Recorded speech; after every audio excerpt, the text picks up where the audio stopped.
রক্ত জবা দিয়ে মাগো পুজি যে তোমারে। এই গানটা শুনতে খুবই ভালো। ভিডিওটা দিতে তোমাদেরকে একটু দেরি হয়ে গেছে, তার জন্য সরি।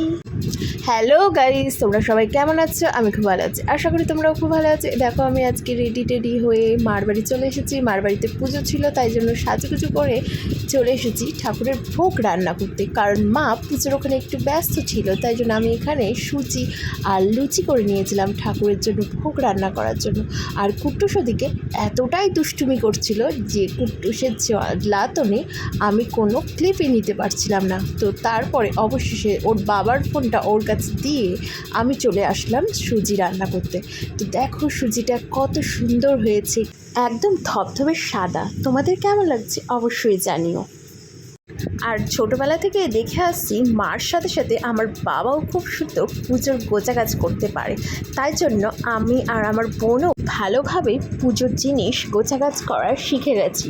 তো দেখো এখানে লুচিগুলো কী সুন্দর ফুলকো ফুলকো হয়েছে, আর সুজিটা খুব সুন্দর সাদা হয়েছে ধবধবে।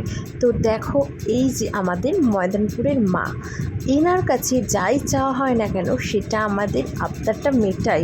আর মার কাছে এখনও পর্যন্ত যা চাওয়া হয়েছে আমাদের কখনোই নিরাশ করেনি, কারণ অন্তরের দিক থেকে ডাকলে সে যেখানেই থাক তোমার ডাকে ঠিকই সাড়া দেবে।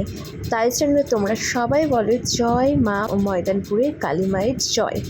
তো দেখো এখানে সুন্দরভাবে সাজানো হয়ে গেছে, এদিকে মা পুজো দেওয়া শুরু করে দিয়েছে।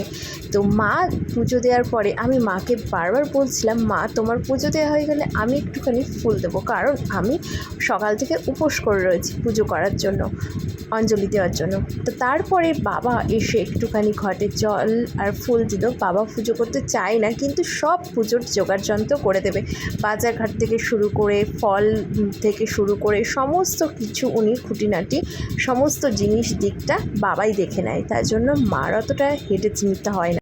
সুন্দরভাবে আমাদের পুজো দেওয়া হয়ে গেছে। তো আমার ভিডিওটা যদি ভালো লেগে থাকে তাহলে একটা লাইক করে দিও, কমেন্ট করে দিও, আর বেশি বেশি করে শেয়ার করে দিও। নতুন বন্ধু যারা আছে সাবস্ক্রাইব করে দিও।